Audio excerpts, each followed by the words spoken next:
Sorry, guys. This is live stuff. I'm so excited about today's episode. Let's try that again.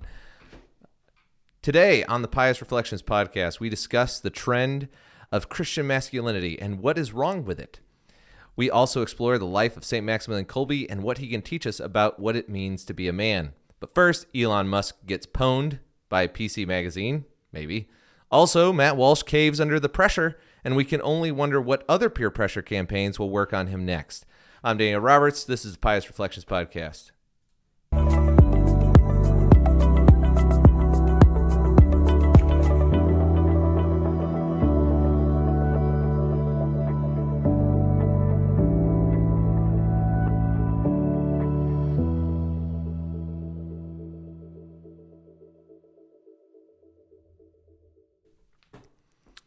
Hello, friends. My name is Daniel Roberts. Welcome again to the Pious Reflections podcast, where we talk about Christianity and culture and pretty much everything random that I think about during the day. Today, we are going to be talking about Saint Maximillian Kolbe. If you know who he is, let me know what you think about him and what books you like about him, and what some of your favorite aspects of his life were. And if you don't like him, get lost. I don't really care. This is the internet, baby. You just gotta roll with the punches. But, so this little graphic here, I've got a little bit of Maximillian Kolbe. For those that don't know, he was a monk during Auschwitz, but we're going to talk about him later. For now, I want to talk about some funny stuff, which is how I always start off my podcasts. But before I even get into that, I have to plug my wife's business because you do not have to do this. I did not require this. I am a man who knows that women are better than men in every respect, including making money. And so I want you to make my wife more money by going to her Saints and Thinkers website and ordering yourself a very cool mug. And today we are talking about St. Maximillian Kolbe, so I have my mug right here. So, and it even makes coffee taste better. It's almost like the coffee's from heaven itself. But anyway, you're going to have to check that out. Really cool mugs there with great quotes and great ways to share the faith. So check that out. Then we begin first and foremost today's show with AI. Now, the reason why I bring this up is because I'm into technology and I work in that field. I am a application developer by day and podcaster by night, kind of like Batman, but without the money. And people have been saying for a long time that AI is never going to make it. You know, AI is never going to take away our movies and entertainment and all this kind of stuff. Well, then Coca-Cola decided that they were going to one-up everybody. And let me know if you can't hear this video, because this is the first time I've done this. So this is AI, all of it.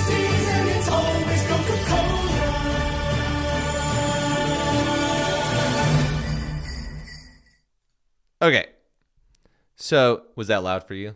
It was super loud. Yeah, it wasn't loud for them. If it was loud for you, let me know, but I'm pretty sure it wasn't loud for you. That was an AI video, okay? Like, all AI. So that's pretty crazy. And by the way, let's just watch it one more time. They got the hands right, too. I mean, look at this. I mean, it kind of looks weird. I mean, it's a little like chubby fingers, but it's Santa. So if you wouldn't have known, you would have basically been like, yeah, it looks like it's CGI'd a little bit, but I mean, that's pretty wild. So yes, the robots are upon us. And I just wonder what movies they're going to do next. There was another guy actually out there on Twitter who actually posted some stuff. In fact, you should post it in the comments. If you guys have seen better AI videos than that, you should totally drop it in the comments and share them, because I really don't think people understand how fast AI is advancing, especially the non-techies. And they really need to know, because it's going to totally change pretty much everything about our life and our world. So anyway, the next story is that PC Mag decided to go after Elon Musk on how batteries work. And I thought that this was pretty funny. So here's the tweet. PC Gamer. Guess it was PC Gamer, not PC Mag. We had a very big debate, and I showed him. He was silent. He doesn't know how to make a battery. You could read more. Now, I did not read more. And the reason why I didn't read more is because Elon Musk is building rockets that can land. And I don't believe PC Gamer for that reason. So I decided that I was going to have a little bit of fun myself. And I decided to respond. It's got a little bit of traction. There's also a link in the show notes if you want to go there and enjoy the troll. I had a long conversation with PC Gamer, and I showed them they were silent. They don't know what a woman is because PC Gamer recently published an article about transgenderism in video games and how it's great. So at the end of the day, Elon Musk probably does know how batteries work, but we don't really care because it's not him building the car. It's his team of people building the car. So even if he doesn't know how to run a battery or build a battery, does it really matter? No. And so this is the level at which, people are going after Elon Musk, which is just kind of dumb. I mean, the guy's like top 20 in Diablo, we just found out, which we probably should ask the question, how is he top 20? Like, that's probably a better argument that Elon Musk is actually not running his businesses, is that he is top 20 in Diablo and he's 50. Like, I've been playing Halo and I get crushed. So, I don't play Diablo, but it's a tough game. Anyway, so moving on. Next story.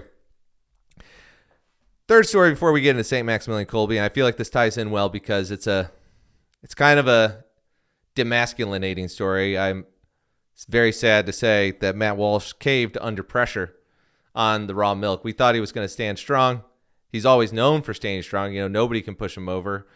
But the woman on the Culture Apothecary podcast, which apparently is a kind of granola-y podcast that my wife would probably listen to, she got him to actually drink raw milk, which was a surprise to me. And we're going to watch this before I continue blabbing about it. It's literally, this is the thing that's crazy, is there's no way, I don't know where you got your milk, but if you are getting it from a reputable, organic, regenerative farm, raw milk is the best tasting milk there is. It's way better tasting than pasteurized milk. Do you drink pasteurized milk? Well, I don't drink milk at all because I'm not 7 years old. I'll show you. What color is it? It's white. It's like brownish green. No, it's white. It's got little crystal hairs clear. Floating in it. It's from Lipers Creek. Trigger warning for those who really have a high view of Matt and his ability to hold strong. This could be painful. Farm in Tennessee. So wait, we're going to show you this video. Are you willing to try? If I try it first, will that put you at ease? Well, your immune system has already... You don't have to guzzle this whole thing. Because you've been drinking this third world milk your whole life. And so it's like going to a third world country where they can drink the water. It doesn't mean I can. Yes. All you need to do is a sip. You start out with a shot glass a day. All right, here we go. Oh, there it goes.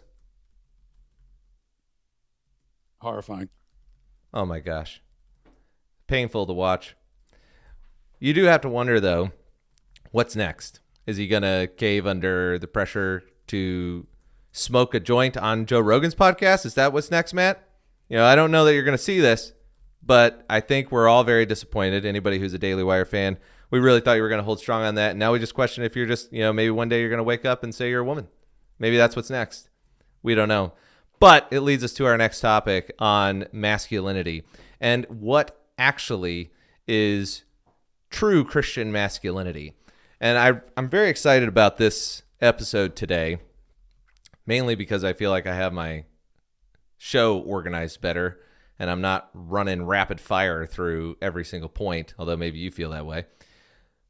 But the reason why is because I've noticed that there's this trend on X specifically of men or masculine posts saying, want to be a man for God in 2024, this is what you need to do. And they'll post things like this. The Art of Purpose. How to be an extremist in 2024. Quit porn, quit alcohol, vote Trump, read books, build muscle, explore nature, eat whole foods, practice gratitude, become self-reliant, define your purpose, focus on buying land, homeschool your kids, make ambitious friends, eat more than 150 grams of protein per day. Didn't see that one coming. Learn about your ancestors. What would you add to my list? And so there's these guys going around. They're saying all this stuff and about what it means to be a man. And he's not the only one. If you go onto Twitter right now, I searched how to be a godly man 2024 or something. And these were some of the posts that showed up. You're a man. Go solo. Seek God. Be educated. Get money. Dress well. Stay humble. You'll go far in life. Son of Japheth says, Christian men, this is the time to build. God has granted us this window of opportunity to retake our culture and our land. Let us not squander it. We may never get another opportunity like this in our lifetimes. Start a business, plant a church, write a book, run for office, launch a podcast. Thank you. Start a family worship at home, lead a Bible study. May all that we do take every thought captive to obey Christ, build, create, grow, establish. And then these other guys, as man, seek God, be educated. So a couple people were actually posting this stuff. Sometimes you wonder if they're like copying and pasting each other because these guys all said the same thing. And this is kind of like it's not like the Andrew Tate stuff, but it is very similar to this prosperity gospel, this idea that, well, and it's not really even prosperity gospel in the sense that like, hey, you give me money, God's going to give you what you want. It's like this kind of Reformation attitude of like, well, if you're really godly, you're going to have the balls to do it. And there's a really important theme that's missing in all of these. And this is where St. Maximillian Kolbe comes in, because what's missing in all of these lists are things about the way that Christ told us to live, which is the way of suffering, to follow him to the cross. Now, that doesn't mean that these things, these lists that people have are bad. That's not what I'm saying at all. Of course, these things are good, especially if your vocation is to be a husband and a father. Obviously, you want to be able to start a business. I mean, shoot, like, I have a job and I know people who have jobs. And so nobody's saying that you should, self-flagellate. But the point that is missing in all of these lists is none of them include loving your enemies, and none of them include suffering for Christ or for others. And this is a tough question because, like, what does it mean to be a man?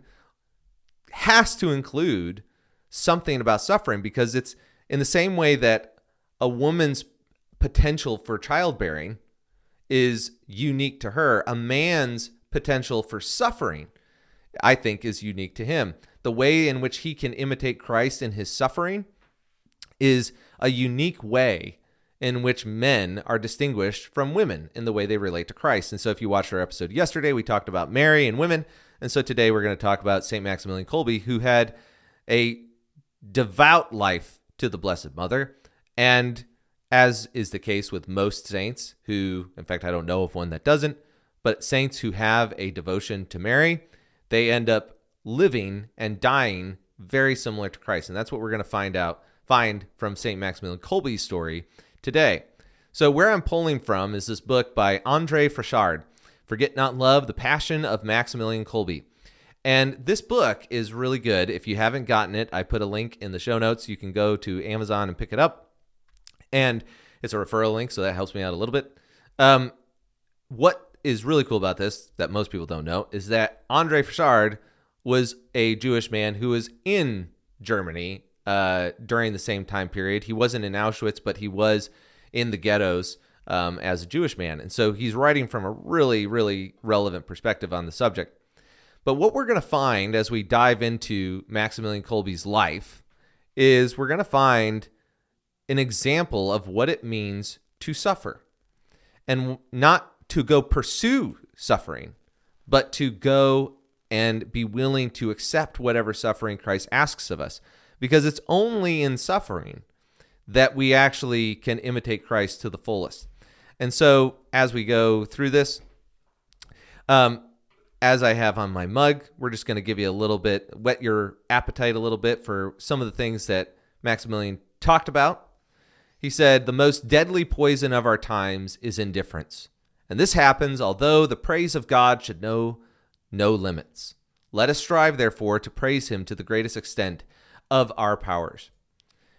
Indifference is a huge problem right now, and largely because everybody is either becoming very tribal or everybody's becoming hyper-relativistic, including amongst the conservative Christians out there. Nobody wants to step on any toes. In fact, there's a large trend out there that says, you shouldn't break ties because of political things or any of that kind of stuff, which is true. You shouldn't just completely shun your family.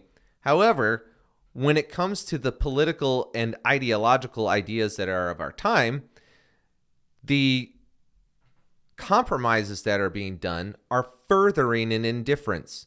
There's a big difference between going to a wedding for a transgender person, like some pastors have suggested, to keep the peace in your family, or being around individuals with your kids who have radical ideas about gender ideology or abortion, or ideas about the Catholic faith when your kids are still young.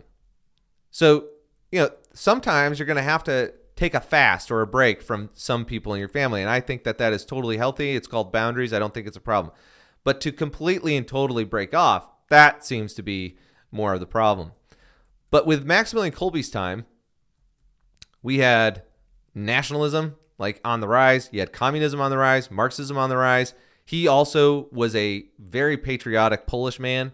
He almost went and served in the World War I military, but through divine providence, he ended up staying in the monastery and becoming a Franciscan monk. And so what ends up happening with Maximillian Kolbe is he has this life dedicated to Mary. His life is accompanied by miraculous events, some of which are probably more akin to Nehemiah than they are to, say, watching Jesus turn water or turning the water into wine. But again, we're going to see a saint here that really highlights why men need to be willing to suffer in order to be the kind of man that God expects them to be. And so the next quote here, he says this as he's writing to his brothers at World War II. When it comes to the war, we should thank our persecutors and express our gratitude to them, so as to obtain for them the grace of conversion through Mary's intercession. As for us, we are invincible. He goes on to say, the author, Andre, then describes an event with the Schaufenführer, a sergeant, who, belonging doubtless to that hybrid species of Scheiter dentist, whatever that is, or security service, cross between I'm pretty sure I misspelled that too because I typed it from the book, was a cross between the Gestapo and the SS, pounced on Kolbe one day, snatched the rosary he wore on his belt, and showing him the crucifix, demanded to know if he, Kolbe, really believed in it. Kolbe, having responded yes, the Schaufenführer struck him in the face. Then he repeated his question several times. Ooh, hold on. Let me get you back to the right screen there. He struck him each time. When he left, Kolbe's comrades, seeing him praying, approached to comfort him, but Kolbe told them not to worry about him, that what happened was nothing, that he withstood those things without pain for love of Mary. And to the Protestants out there, I guarantee you, if you read the story of Maximillian Kolbe, you have to acknowledge that he is a man worth imitating. And one of the things that I always tell people when reading the saints, especially if they're Protestants, is in every other area of life, if it's sports, if it's military, if it's engineering, whatever it might be, we say you should find a role model, find out what they did to be successful, and then imitate those people. With Maximillian Kolbe, I don't know a man who takes his faith seriously who would not want to be like Maximillian Kolbe, not just in his imitation, but in the mark he left on the world. His monasteries, his newspaper are all still around today. You can go visit them. There's a movie coming out with Martin Scorsese on his life. There's also another movie coming out from a Kickstarter that Matt Walsh recently shared out. For those that don't know, I like Matt Walsh. I was just giving him a hard time. And so what we see here is that a man who has a devotion to Mary ultimately ends up being able to imitate Christ. He continued his prayer, and according to the witnesses, had not his face been red from the blows, one would have thought that nothing had happened to him. So I share those quotes right now because I want you to understand that it's not like this guy was just making it up as he goes, or he was one of those guys where you could say, well, yeah, of course you could say that, but did you really live it? He really lived it. And I'm barely scratching the surface of this guy's life. I'm telling you, you got to pick up that book, Forget Not Love. I tell everybody that they need to get it. And, I don't know if my family's watching, but I bought 20 of these for Christmas for my family because it's that good. My wife is over there no, don't do it. Don't say it. I'm like, they're not going to see it anyway. They don't make it past 15 minutes. It'll be all right. Although mom might. Hi, Mom. But all that to be said, suffering is what makes you a man because it makes you participate, especially if it's for your faith, participate in the sufferings of Christ. Maximillian Kolbe says later on, to be crucified for the love of the crucified. That is the only happiness in this world. And so imagine for a second, we go back to our fun little tweets back here, and we say, you're a man, go solo, seek God, be educated, get money, dress well, stay humble, you'll go far in life. As a man, seek God, be educated, get money, dress well, stay humble. Does any of that sound like something that Maximilian, who took a vow of poverty for the Catholic nerds out there, but does any of that sound like something that's going to make you willing to suffer for the crucified, to be crucified for the crucified, i.e. Christ? I mean, Maximillian Kolbe, in one account, that soldier took his crucifix and beat him with it. And so in today's current milieu, we have this Christian life that is, especially now that Trump has won and Elon Musk and all this stuff, and it's great. We should all celebrate that. But we have to understand that to be a Christian is not just to suffer for Christ, but to suffer for the church. That's what Christ died for. He died for the church. And so if we're going to imitate Christ, yes, we have to be willing to suffer for him. But that suffering for him is ultimately going to probably be in suffering for our enemies. Pray for those who persecute you. And also for the church. This is what it means to be in the redemptive sufferings of Christ. Which, by the way, plug for John Paul II. And if you go to piousreflections.com, you can read my article on it. So moving on, and we're almost done here. He continues with his subject after that. So imagine he's been beaten by this cross, and you're reading through these journal entries in this book by Andre, and this next quote comes in to view. In any case, there is no corner of the world where one does not find crosses. Let us not try too hard to flee from them, but if we must, take them on our shoulders and carry them willingly. For love of the Immaculata, that's Mary, how sweet will be the death of those who belong to her. And there's this concept of a holy death in the Catholic faith. St. Bernadette, actually, on the feast day of St. Joseph, as she was dying, they came to give her last rites, and she said, no, please don't do that, because she had already had last rites 4 times, and this was the 5th time. And she said, no, please don't do that. It works too well, according to one of the biographies I was reading about her. But in that exchange with the priest, she had said that she had asked St. Joseph, actually, that he would pray for her, that she would have a holy death. And so I was bringing this up to a friend of mine, and she said, well, what is a holy death? And a holy death is best explained by the lives of the saints. The reason why Maximillian Kolbe's book is titled The Passion of Maximillian Kolbe, at least in my opinion, is because his death makes you think of Jesus' death. It's a holy death.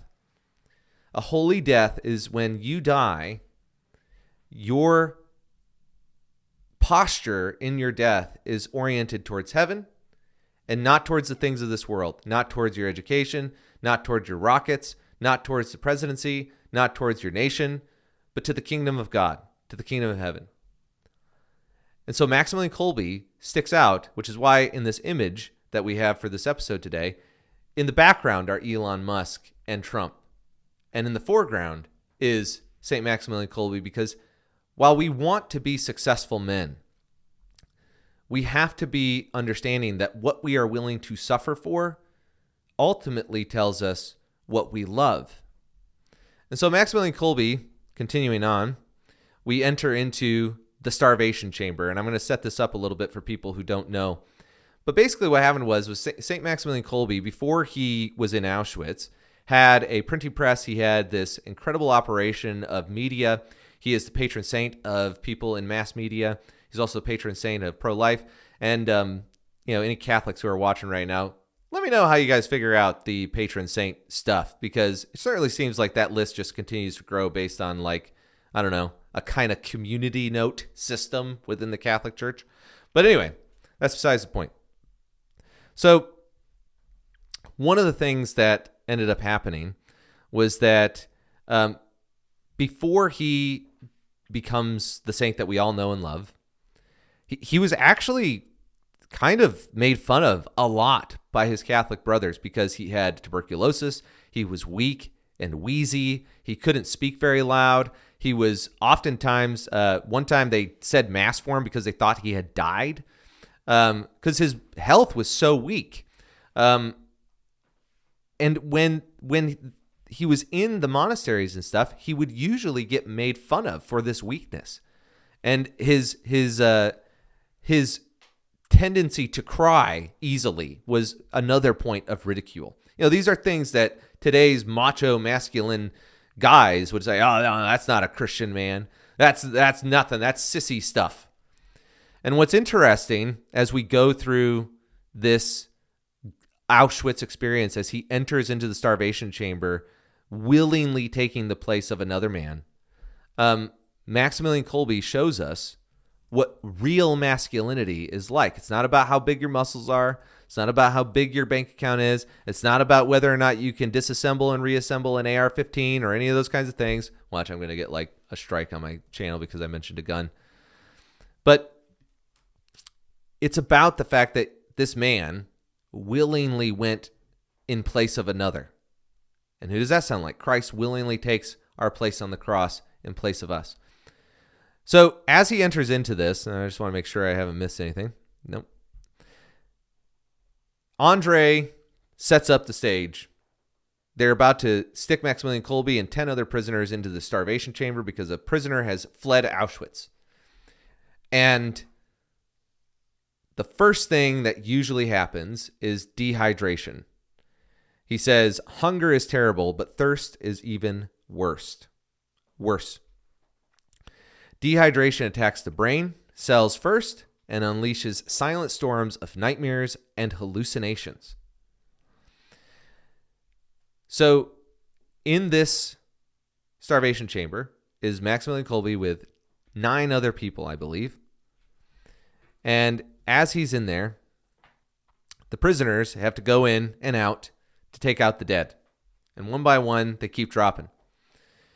And a former prisoner assigned to the bunker, again, this is Andre writing in Forget Not Love, a former prisoner assigned to the bunker as an interpreter and undertaker who had, before dying in 1947, testified before a notary that Father Kolbe had no delirium and never complained as he grew weaker.